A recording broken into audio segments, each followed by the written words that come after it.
It's another glorious day when you get more parts in the mail, and I got a few today, so let's go through them real quick. Brake light switch for the brake. That makes perfectly good sense. I'm hoping that I can just plug it in and it works. We'll test that out in a minute. Door jamb rubbers to stop the door from banging against the door sill thingy-bobs. Covers for the brake and the clutch, because right now they're just steel, so I got some nice rubbery bits. My key has been giving me a headache, so I just went ahead and bought a new barrel with 2 keys on it. It doesn't fit the fuel door lock though, so I might have to find a key to fit that and keep it on the keyring as well. But anyway, at least it'll be able to start the car easy now without fighting every time I try and turn the key. I got the new switch front piece for the indicators, headlights, windscreen wipers, etc. Again, this should just be a plug and play piece. Everything in here is brand spanking new, which is really good. I'm very happy that they make these. A lot of people also will be happy that they make these. I think it's definitely worth grabbing for the $90 or $100 because it looks sweet, and you know that it all works and all the contacts are new. Even when I turn my steering wheel and it rubs against this little tiny prong here, which is a connector for the horn, it squeaks and it does my head in, so that'll all be fixed. New front suspension has arrived. One thing with these front shocks, and I will go over it a little bit in detail when I come to put them on, is that they no longer make the front suspension for the Ra28s, Ra29s in this particular model. They just don't make them. The tower from here, or the shock body from there to there, on the originals is 400mm long. They are discontinued. I ordered some from Monroe a while ago. I got my money back because they didn't have them. They said they're discontinued, nobody makes them. So this unit is 392mm long. So there's only an 8mm difference in total height of the black body. So overall, it's an 8mm difference in height. So what they do is for $10, they send you the 8mm spacers that sit on the end. Also, these spacers will fall down into the sleeve that it sits on. So this all has to come out. I don't know how big of a job it's going to be to pull this shock out of that sleeve. It might be the biggest job in the world, or they might just pop out, but we'll work that out later. So there is an option available if you do want to just replace the struts and you don't want to go to coilovers, etc. So fingers crossed these fit well.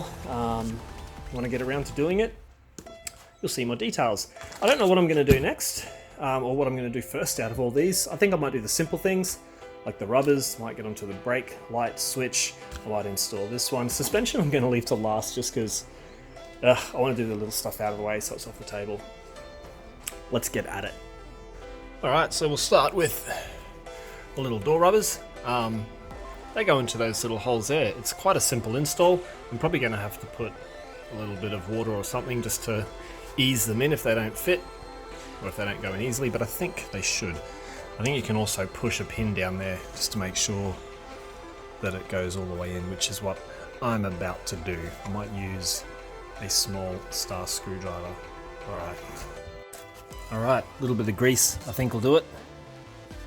Let's just be generous.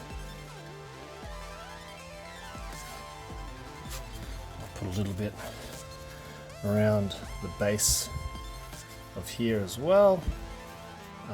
I'm not concerned about using a bit of grease on these. They're only going to come out if you pull them out afterwards because of the shape of that little grommet on there. Well, let's give this a go.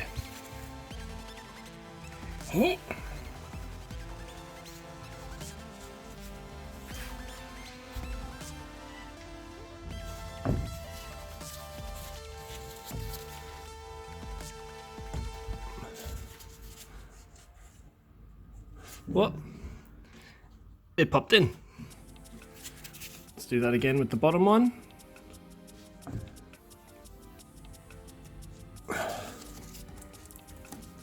Yeah, they're in. Okay, so that worked really well. All right, you've seen it once, you don't need to see it again. I'll do the other side now. Yep, that's a door. Next step, the rubbers to go over the brake and the clutch. So I'm not going to use grease on these because that wouldn't make sense, as there's always going to be pressure of your foot on them.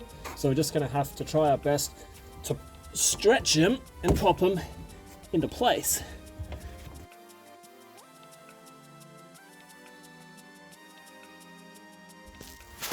So much better. I'll have grip now, so I don't slip and have a disastrous accident. Let's do the switch mechanism for the front. I'm gonna have to undo the wheel. I'm gonna have to take the boss kit off, which is a pain in the butt. It's gonna have to get done. I'll take the shroud off, and then from there, we'll work out what's next. I don't need to record this. There's billions of videos on YouTube to show you how to take a boss kit off. Bear with me, I'll see you in a sec. So this is the old piece. What I don't have on here, which is another reason it's annoying the daylights out of me, there's four bolts, one there, one there, one there, and one there. You take them out, and that literally just slides off the whole mechanism.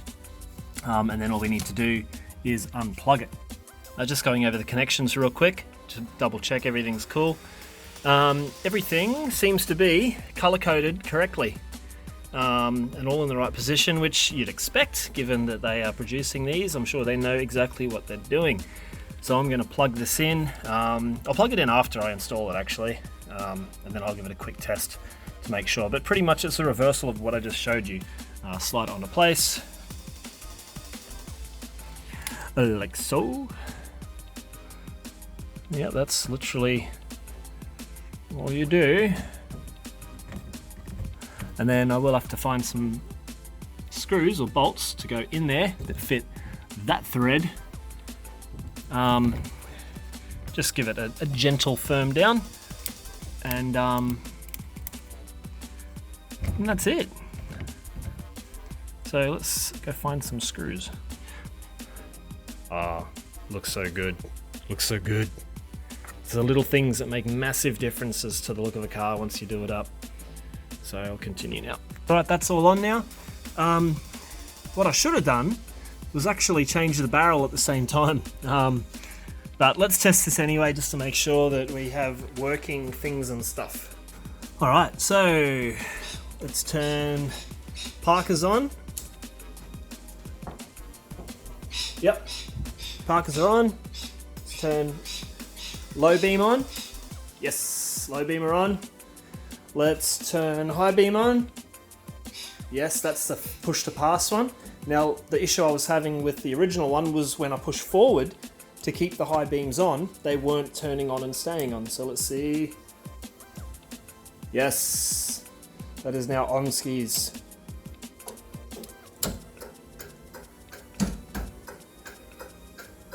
Yes, indicators work. Windscreen wiper thing. Yep, that works. Windscreen wiper turny things.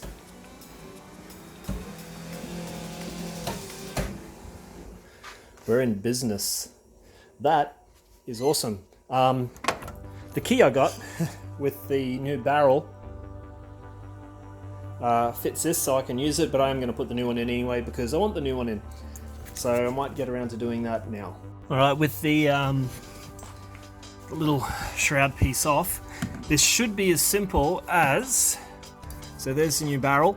There's a little pin right there that pushes in and out. It should be as simple as depressing that pin and this whole unit should pop out. I'm not 100% sure on this end what's going on, whether or not that needs to be opened or whether it just pops out, but let's find out. Got my little pin pusher wacky here. Yep, it goes in. Let's see if I can hold everything and do this at the same time. Oh, it moved. Oh, it has actually come loose. There you go. So push the little pin in and it pops out. That's cool. All right, so I guess the last thing is just making sure everything's back in orientation. I want that came out on that angle. So this one needs to, I think, go in the same, which shouldn't be too hard. That is on accessory. That's on lock. So let's turn this with the key to accessory. Doing this with one hand is not the easiest. Okay, so the key's in there now, but that's all right. And then we just reverse what we did, I guess. Blow out some of the junk that's in there.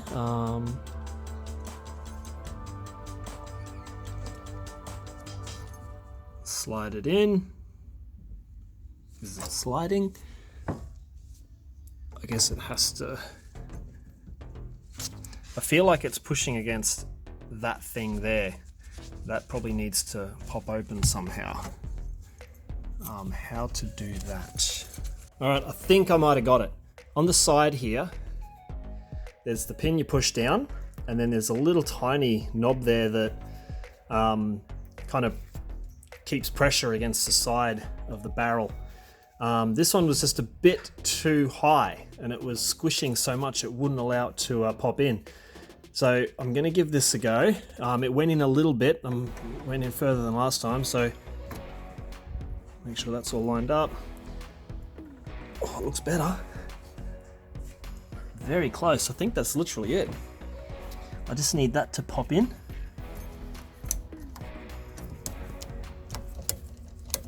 Oh, that's good. I think we're good.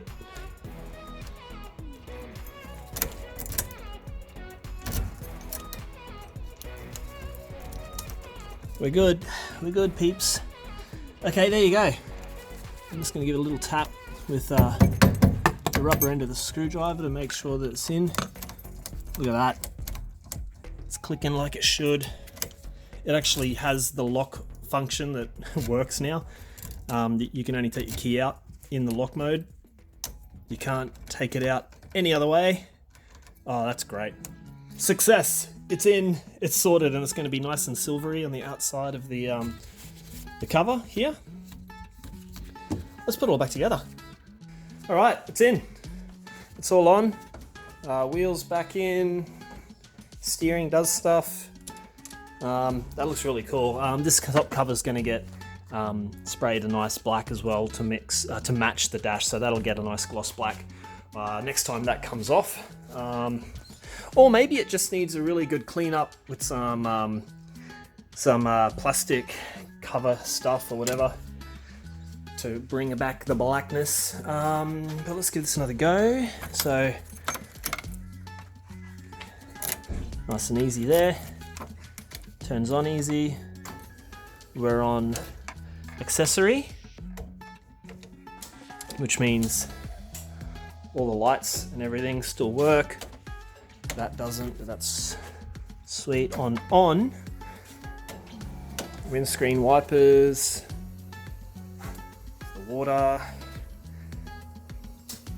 parkers, low beam. Ooh. Ooh. Okay. What have I done? I've lost high beam.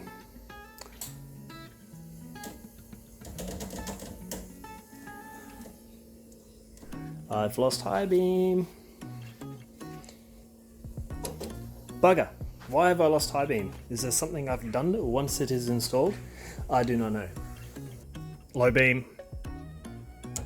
High beam. When I installed my steering wheel, as it screwed down and tightened down onto the nut there, the back of the wheel was pushing against the plastic housing of my new switch mechanism. When I tightened it right up to where the nut was happy being, taut, it would stop my high beams from turning on. So something in the switch mechanism didn't like the pressure that was being put against this here plastic cover piece. Now, pressure does not need to be on that piece. I think it's probably just the type of wheel I'm using might have a deeper backside on it compared to the original wheel. So what I did to fix all the problems, and it was literally only that much, so literally 2 or 3 mil. I just got a sharp kniffy and I sliced just 2 or 3 mil off this black plastic piece that goes over the steering column. And it fixed my issue. So there's no pressure anymore pushing against this black metal piece. My high beams now work, and I'll show you in a second when the wheel's back on. All right, wheel is back on, super firm, where I want it to be. Also, before when I tightened up my wheel, I felt resistance on the wheel, and that makes perfect sense because it was butting up against that little plastic outside piece on the new switch mechanism. So now it moves real freely, which is great. Also, when I put my high beams onto, so it's low beam there, when I put my high beams on a high beam mode, they work. So if you do buy the new switch mechanism, and for some reason your headlights, or your high beams primarily don't work, that might be the reason. Your boss kit or whatever it is might be a little bit deeper than usual, pushing against that shroud. Oh, I got a delivery. Right, so one problem I had with this conversion of using a W50 gearbox on a 1GGTE is it brought the gearbox in the car a little bit forward. Actually, no, I'm lying. It didn't do that. I worked out that it's actually in the correct position, but what I have lost, or what didn't come with the car, was a piece of the gear stick that goes over this little tiny initial steel Audi prongy bit. Someone's just put a little tiny gear knob on it. But the problem is, like, I'm 6'3" or 6'2", I can't remember.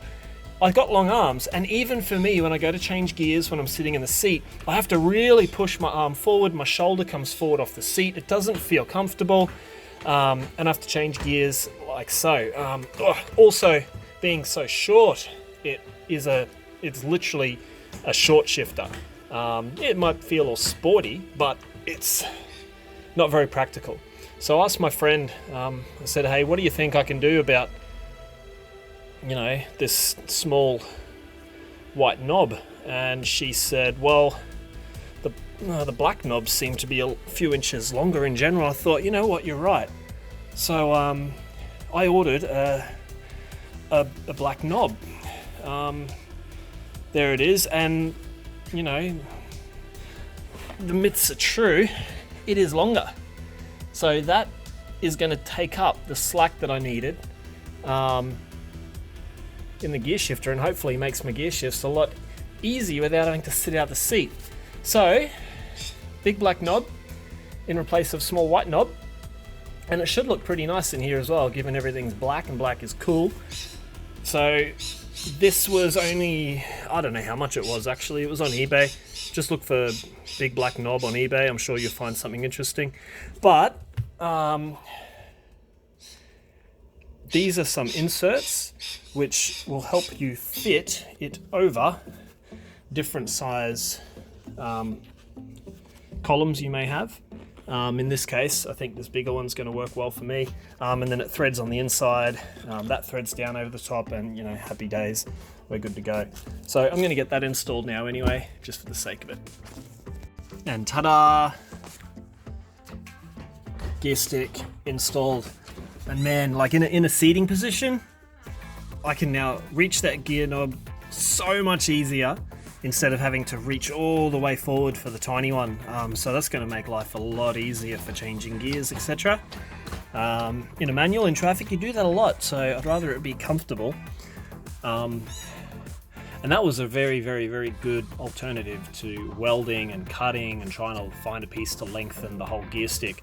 It's just a longer, like if that was on a normal gear stick in a normal car, this would be like way up here. It'd be one of those stupid, really high gear sticks that just look like ass. But it's not. It actually is the right height. Looks quite good. I'm super stoked. So I have to put these wires up here. There's a little bendy metal piece that holds them up into place. There we go. I'm chuffed. We're going to try and install the brake switch. Man,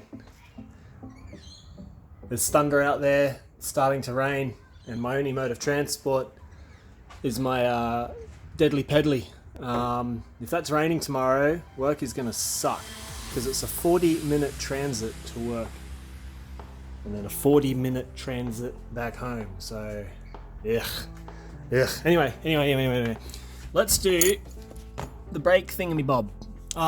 That middle one is the brake thingamabob. I think on that little bracket right where my finger is, I think that's where the brake switch goes. It looks like that's exactly where it belongs. Let's plug it in, press the button, and see if we have brake lights. I think I found it. Oh, hang on. Crap. No, that's not it. Alright, it's time to consult the wiring diagram. I should have done that from the beginning. I can't find the actual switch. I could have sworn it was around here somewhere. Oh, hang on. That might be it. Oh, and it's in the right position. Alright, let's find out. One way to find out. Let's see if we blow something up. Plug it in. So.